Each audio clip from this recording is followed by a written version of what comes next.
ఇప్పుడు ఇంతకు ముందు గొప్ప గొప్ప వాళ్ళ మధ్య ఈ మాట వస్తూ ఉండేది ఏంటంటే సహజీవనం అనేది.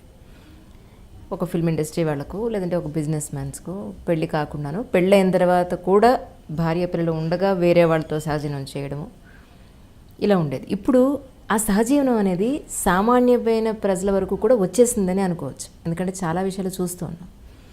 ఎందుకు ఇలా జరుగుతుందంటారు? అంటే ఒక మహిళ తన అసంతృప్తి వల్ల ఇలా జరుగుతుందా, లేదంటే సమస్య ఎక్కడుంది అసలు? ఇప్పుడు పెళ్ళి ఏంటి అనేది ముందు మనం అర్థం చేసుకోవాలి. పెళ్ళి ఏంటి? మన ఆదిమ వాసుల్లో ఎలా ఉంటుంది? వాళ్ళకి ముహూర్తాలు, తాళిగడ్డలు ఇవన్నీ ఉన్నాయా? లేవు. వాళ్ళు చాలా సందర్భంగా వీళ్ళిద్దరూ జంట, ఒక చిన్న విందు ఇస్తారు, వాళ్ళిద్దరికీ వేరే గుడిసేస్తారు, అయిపోతుంది. అంటే అది ఒక సామాజిక ప్రకటన.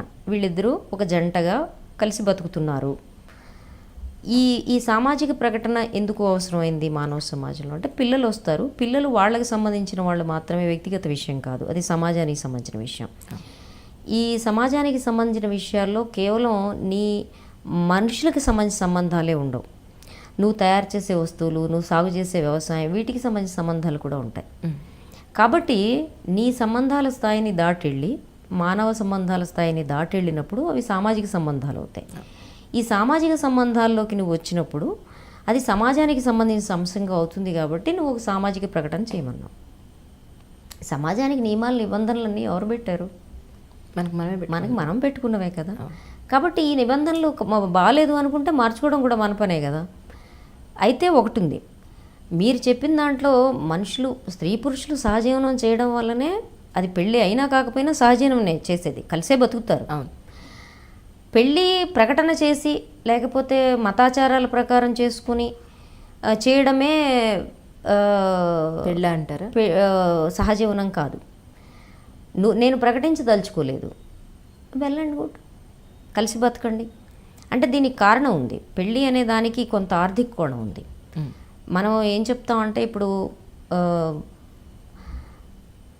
ఈ మన కులాంతర మతాంతర వివాహాలు లేకపోతే మామూలు వివాహాల్లో కూడా ఇప్పుడు మేము అంటున్నాం అంటే తప్పనిసరిగా రిజిస్ట్రేషన్ చేసుకోండి అని చెప్తున్నాం.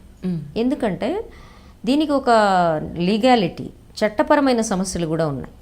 చట్టపరమైన సమస్యలు ఎప్పుడు వస్తాయి? ఒక పెళ్ళిలో ఆ డిస్ప్యూట్స్ వస్తాయి. డిస్ప్యూట్స్ రావడానికి పునాది మన పెళ్లి వ్యవస్థలోనే ఉంది. ఎందుకంటే అది వ్యాపారం కింద తయారైంది. నువ్వెంత ఇస్తావు, నీ వల్ల నేను ఇంత కట్నం ఇస్తాను, జీవితాంతం పోషించేవాడిని ఒకడిని నేను పొందుతాను, ఇది మన పెళ్ళి వాళ్ళు, అంతే కదా. పిల్లవాడు ఎంత సంపాదిస్తున్నాడో వీళ్ళు చూస్తారు, పిల్ల ఎంత ఇస్తుంది ఎంత తెస్తుంది వాళ్ళు చూస్తారు. కాబట్టి ఇదేంటి, వాళ్ళిద్దరికీ ఆకర్షణ ఉందా, ప్రేమ ఉందా, వ్యామోహం ఉందా ఒకళ్ళ పట్ల? ఇవి పట్టదు కదా మనకి. పైగా ఒకళ్ళ పట్ల ఒకళ్ళకి ఆకర్షణ వ్యామోహం ఉంది అంటే మన వాళ్ళు గొల్లును గోలెత్తిపోతారు, అలా ఉండడానికి వీల్లేదని చెప్పి.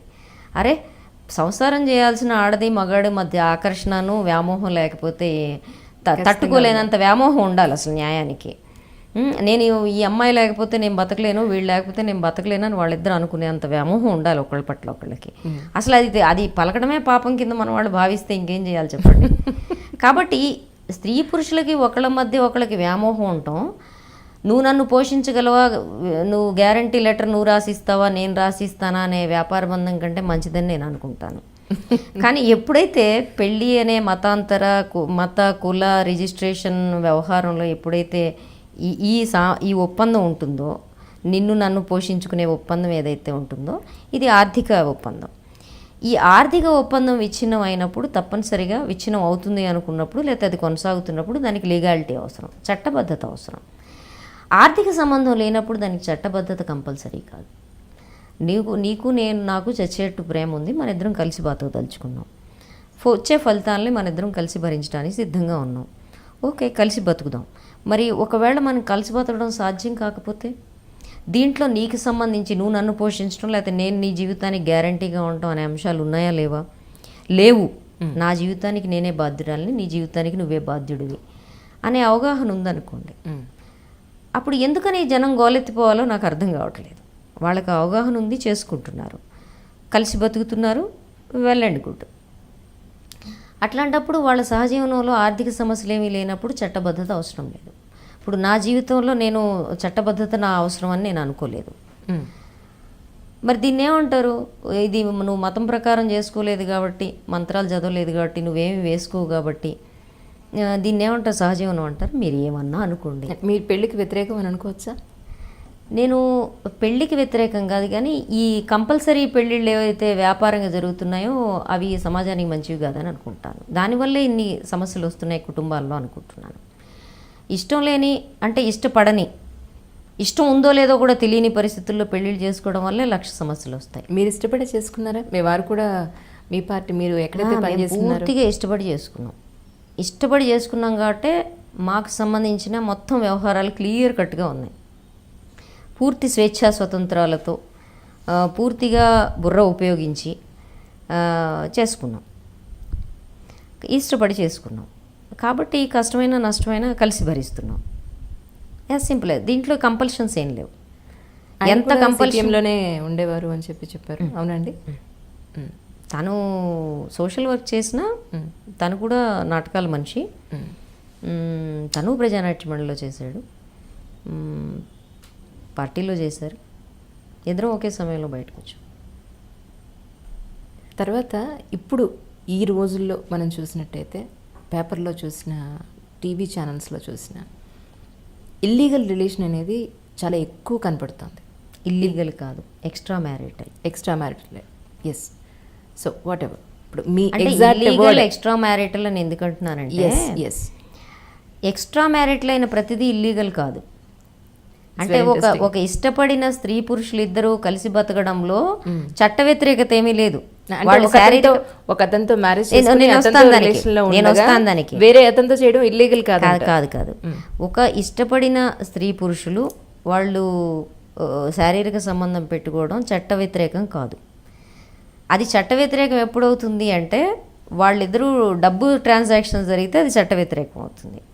రెండోది ఎప్పుడు చట్ట వ్యతిరేకం అవుతుందంటే, ఈ భార్య నా భర్త వేరే వాళ్ళతో వ్యభిచార సంబంధాల్లో ఉన్నాడని కంప్లైంట్ చేస్తే అది చట్ట వ్యతిరేకం అవుతుంది. అంటే కంప్లైంట్ చేయనంత కాలం కూడా మనం దాన్ని వివాహేతర సంబంధం కింద చెప్తాం. ఎస్. సో అవి ఈ మధ్య చాలా ఎక్కువైపోయాయి. అంటే ఇంతకు ముందు ఉండేవో లేవో అంత బయటకు వచ్చేవి కాదు. ఉండేవిలే. ఇప్పుడు ప్రతిదీ బయటకు వస్తుంది విషయం. ఇంతకు ముందు కన్నా పర్సంటేజ్ పెరిగిందని చెప్పుకోవచ్చు. దీనికి స్త్రీ స్వేచ్ఛే కారణం అంటారా, లేదంటే ఆవిడ ఒక ఎడ్యుకేటెడ్ అయిపోవడం వల్ల సమస్య, లేదంటే ఆవిడకి నాలెడ్జ్ ఎక్కువైపోవడం వల్ల, ఎందువల్ల ఈ సమస్యలు వస్తున్నాయంటారు? ఇది కొంచెం సెక్చువాలిటీకి సంబంధించిన సమస్య. ఇప్పుడు మన పెళ్ళిలోనే దీనికి సంబంధించిన ఆన్సర్ కూడా ఉంది. వాళ్ళిద్దరూ ఒకళ్ళనొకళ్ళు మోజుపడనంత వరకు. శారీరకమైన మోజు ఏంటి? పెళ్లిలో పవిత్రతను, ప్రేమ ముఖ్యం అంటారు చాలామంది. కానీ ప్రేమకి, అంటే స్త్రీ పురుషుల మధ్య ప్రేమకి పునాది శారీరకమైన మోజే. కాబట్టి ఈ శారీరకమైన మోజు లేకుండానే మనం పెళ్లి చేస్తాం. వాళ్ళకి ఒకళ్ళ పట్ల ఒకళ్ళకి ఆకర్షణ ఉందో లేదో నాకు తెలిసి ఇంతవరకు ప్రపంచ చరిత్రలో స్త్రీ పురుషుల మధ్య, ప్రత్యేకమైన స్త్రీ పురుషుల మధ్య ఆకర్షణ ఎందుకు వస్తుందో ఇంతవరకు ఎవరు తేల్చలేదు. కానీ వస్తుంది, అది అంతవరకు వాస్తవం. మనకి ఈ ఫలానా అమ్మాయి నువ్వు ఎందుకు ప్రేమించావు అంటే ఎవడు జవాబు చెప్పలేడు. అందుకే తావాల్సింది రంభ అనే సామెత కూడా వచ్చింది. కాబట్టి ఒకళ్ళని నువ్వు వ్యామోహపడతావు, మోజు పడతావు. ఆ మోజు అనే పునాది లేకుండా మనం పెళ్లి చేస్తాం. కారణం ఏంటంటే సంబంధం మంచిది, పిల్ల సుఖపడుతుంది, అమ్మాయి కుటుంబం మంచిది, అమ్మాయి చూడ్డానికి బాగుందిగా నువ్వు ఆకర్షణ పడు అంటారు మన వాళ్ళు. అది సాధ్యం కాదు. చూడ్డానికి బాగున్న ప్రతి వాళ్ళ పట్ల మనం ఆకర్షణ పడం అంటే మనం ఆంబూతుల స్థాయి దాటొచ్చి చాలా కాలమైంది మానవ సమాజం. ఓకే.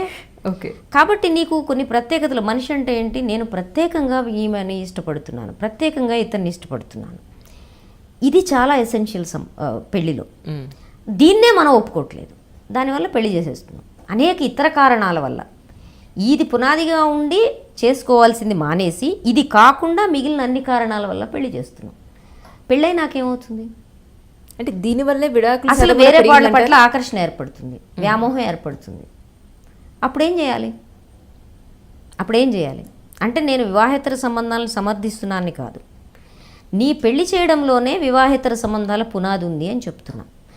అయితే ఇప్పటి వరకు ఎందుకు ఇంత వెలుగులోకి రాలేదు, ఇన్ని ఎక్కువగా ఎందుకు రాలేదని మీరు అడుగుతున్నారు. దానికి కారణం ఏంటంటే ఇప్పటి వరకు చచ్చేట్టు భయం ఉండింది ఆడవాళ్ళకి, మగవాళ్ళకి. ఇప్పుడు అసలు భయపడలేదు.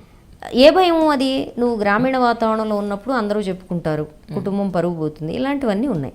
ఇప్పుడు లేవు.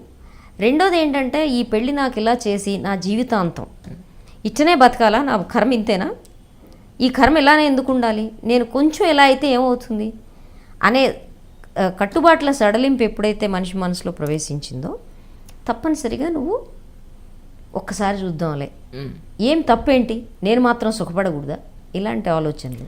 దానికి తోడు అన్నిటికంటే ఎక్కువగా 2 అంశాలు వచ్చినాయి. ఒకటి, మగవాడు తాను మగవాణ్ణి అని నిరూపించుకోవాలంటే గతంలో ఎక్కడ వెళ్ళాలో అక్కడ వెళ్ళేవాడు, అవేవో నడుపుతూ ఉన్నాడు, మగాడు అన్నాక తిరక్కపోతాడా అనే సామెత ఉంది. ఇప్పుడు ఏంటంటే నేను తిరగడం ఒక భాగం. అంటే మీరు దాన్ని సమర్థిస్తారా? ఏంటది? ఆడవాళ్ళు తిరగడం వల్ల చెడతారు, మగవాళ్ళు తిరగకపోవడం వల్ల చెడతారు అనేది మీరు తిరగకపోవడం వల్ల ఇద్దరు చెడతారని నేను అనుకుంటున్నాను. లోకజ్ఞానం లేకుండా పోతుంది బొత్తిగా. సో తిరగడం అంటే ఏంటి, ఎవరితో తిరగడం అనే ప్రశ్న కదా మనం మాట్లాడుతుంది, ఆ తిరగడం కాదు. సో ఎవరైనా స్త్రీ పురుషులు మనం సమాజంలో ఒక దశకు వచ్చాం. విచ్చలవిడి శారీరక సంబంధాల నుంచి ఒక స్త్రీకి ఒక పురుషుడు అనేది ఆరోగ్యకరమైన సంబంధం కింద మనం అనుకుంటున్నప్పుడు ఈ ఆరోగ్యకరమైన సంబంధాల నుంచి అసలు ఏమాత్రం ఎవరు దావ తప్పిపోకూడదు అనడం అసాధ్యం సమాజంలో. ఎందుకంటే భిన్న మనస్తత్వాలు ఉంటాయి, భిన్న రకాలైన ఆకాంక్షలు ఉంటాయి. కానీ నువ్వు ఒకసారి ఒప్పందానికి వచ్చే ముందే 10 సార్లు ఆలోచించుకోవడం మంచిది. అట్లా కానప్పుడు నేనేమంటానంటే, నీకు వ్యామోహము ఆకర్షణ భిన్నంగా ఏర్పడింది అనుకో, స్త్రీ కానీ పురుషుడు కానీ, నువ్వు అది బహిరంగంగా నీ స్పౌజ్తో చెప్పేసి చేయడం మంచిది. నాకు నీ పట్ల వ్యామోహం పోయింది, నేను ఇంతవరకే చేయగలను, నీ పిల్లలు ఎంతవరకు సాధ్యం అవుతుంది, ఇది సాధ్యం అయినా కాకపోయినా ఇది నిజాయితీ అని నేను అనుకుంటున్నాను. తర్వాత విషయం ఏంటంటే, ఇది ఏర్పడడానికి ఇంకో 2 కారణాలు ఉన్నాయి. నా మగాడితనాన్ని నిరూపించుకోవడం అనేది వాళ్ళ మగవాళ్ళకి పాపం పెద్ద సవాల్ అయిపోయింది. నేను నిజంగా జాలి పడుతున్నా. వాళ్ళు ప్రతి నిమిషం మేము మగాళ్ళమే అని నిరూపించుకోవడానికి, ఇప్పుడు చూడండి మన హీరోలందరూ కండలు తిరిగిపోయి ఉంటున్నారు. ఆ కండలు తిరిగి చూపిస్తేనే నేను మగాడిని అనుకునే దశ వస్తే, ఇవాళ రేపు మన పోరగాళ్ళందరూ పాపం జిమ్ముల చుట్టూ తిరుగుతున్నారు. ఏది అమ్మాయిలకి లైన్ వేయాలంటే అక్కడికి 1-2 కండలు ఉండాలి. ఈ టీషర్ట్లు ఇక్కడ దాకా వేసుకొని చూపించుకొని ఎంత తిరిగినా అక్కడ యాబ్స్ లేకపోతే అమ్మాయిలు ఎవరు ఇట్లా చూడలేదు. ఏం చేయాలి? సంక్షోభం వచ్చింది అక్కడ. అది తర్వాత కాలంలో కూడా సంక్షోభం కొనసాగుతుంది. So to prove the masculinity నువ్వేం చేయాలి? నా పట్ల ఎవరికో ఆకర్షణ, నా మగాడితనం పట్ల ఆమె ఫిదా అయింది అని నువ్వు చెప్పుకోవాలంటే ఏం చేయాలి? ఏదో సంబంధం పెట్టుకోవాలి. ఎక్కువ సందర్భాల్లో మగవాడి వైపు నుంచి పెట్టుకునే ఈ సంబంధాలు అవతల అమ్మాయి వల్నరబిలిటీ మీద ఆధారపడి ఉంటాయి. అలాగే మరి అమ్మాయిలు కూడా ఉంటున్నారు. వల్నరబిలిటీలు రకరకాలు ఉంటాయి. అవి ఆర్థికపరమైనవి కావచ్చు, ఒంటరి మహిళలుగా ఉండడం వల్ల కావచ్చు, భర్త నిరాదరణ వల్ల కావచ్చు, భర్తకి తాను ప్రూవ్ చేసుకోవాలనే కోరిక వల్ల కావచ్చు, అనేక కారణాలు ఉంటాయి. వీటన్నిటితోడు ఇంకోటి కూడా ఉంటుంది. వివాహం నిలబడడంలో మిగిలిన అన్నిటికంటే వాళ్ళిద్దరి మధ్య లైంగికమైన సంతృప్తి ఉందా లేదా అనేది కూడా ఒక కీలకమైన కారణంగా ఉంటుంది. ఆ లైంగికమైన సంతృప్తి భారతదేశంలో మగవాడు అంటే కోరిక తీర్చుకునేవాడు, అనుభవించేవాడు కింద ఎప్పుడైతే మనం చెప్తున్నామో, ఆమెకి ఉండే కోరికల్ని తీర్చడం, ఆమె శరీరాన్ని సంతృప్తి పరచడం అనేది ఈ ఎజెండాలో, ఈ మగవాడి ఎజెండాలో రానప్పుడు ఏమవుతుంది? ఆమె అసంతృప్తిగా ఉంటుంది. అసంతృప్తిగా ఉన్నప్పుడు కూడా ఆ అసంతృప్తులు కూడా వివాహేతర సంబంధాలకు కారణమవుతాయి. ఇప్పుడు అలాంటి అసంతృప్తుల సమ్మేళనమే ఇప్పుడున్న విమెన్ అనుకోవచ్చా మనం? తర్వాత ఈ అసంతృప్తులు ఏవైతే ఉన్నాయో వీటికి తోడుగా నువ్వు ఈ అసంతృప్తితో బతకక్కర్లేదు అనే ఒక అభిప్రాయం, అంటే ఒక సమానత్వం కోసం జరిగే ప్రయత్నం ఏదైతే నీకు చూచాయిగా అన్న నీ ఇంట్లోకి వస్తుందో, మనందరం మాట్లాడటం మొదలుపెట్టినాక ఆమె గుమ్మం దగ్గరే ఆగిపోదు కదా ఆ భావం, గుమ్మంలోకి వెళుతుంది. ఈ వెళుతుంది తనకు అన్ని రంగాల్లో సమానత్వం, మనిషిగా తను ఎదగడం వరకు వస్తుందా, తన అసంతృప్తుల్ని కొంతమేరకైనా చాటుమాటుగా అయినా తీర్చుకునే వైపుకి దారితీస్తుందా మనం చెప్పలేం. దీనికి తోడుగా ఇప్పుడు మనకి సినిమాల్లోనూ పార్నులోనూ వీటన్నిటిలోనూ శారీరక సంబంధాలు తీర్చుకోవటం అనేది జీవితంలో అతిపెద్ద భాగంగా ఆక్రమించుకుంటున్న దశలో నీవు మిగిలిన రంగాల్లో సమానత్వం కోసం పోట్లాడటం కంటే లైంగిక సమానత్వం కోసం పోట్లాడడం అనేది ఒక ప్రక్కదారులు పట్టిన సమానత్వం కింద ముందుకొచ్చే అవకాశం ఉంది.